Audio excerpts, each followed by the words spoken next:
నమస్కారం.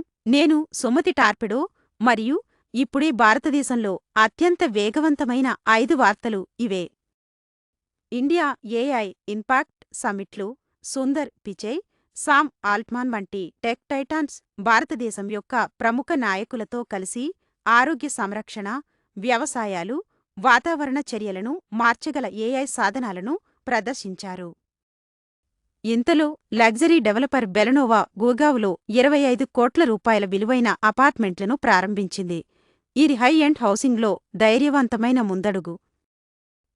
పాత 5 లక్షల రూపాయల ఫిక్స్డ్ డిపాజిట్ సురక్షితత మిథ్య ఇప్పుడు ఖండించబడింది. ఇది సేవర్స్కు విభిన్నీకరణ ఇంకా విజయం సాధిస్తుందని గుర్తుచేస్తుంది. గల్గోటియాస్ యూనివర్సిటీకి చైనా రోబోట్ను తమ సొంత సృష్టిగా చూపించిన తర్వాత సమిట్ నుండి వెళ్లమని చెప్పబడినప్పుడు ఒక నాటకం చోటు చేసుకుంది. ఇది ఏఐలో అసలుదనంపై చర్చను రేకెత్తించింది. మోరోవర్, పెట్టుబడిదారులు పెద్ద మొత్తంలో పందెం వేస్తున్నారు. భారత ఏఐ ప్రాజెక్టులకు $100 బిలియన్కి పైగా నిధులు వాగ్దానం చేయబడ్డాయి. ఇది దేశ టెక్ భవిష్యత్తుపై నమ్మకాన్ని స్పష్టంగా చూపుతుంది. ఇది నాకు ఆసక్తికరంగా ఉంది, ఎందుకంటే ఇది నవీనత ఎంత వేగంగా ముందుకు సాగుతోందో చూపిస్తుంది.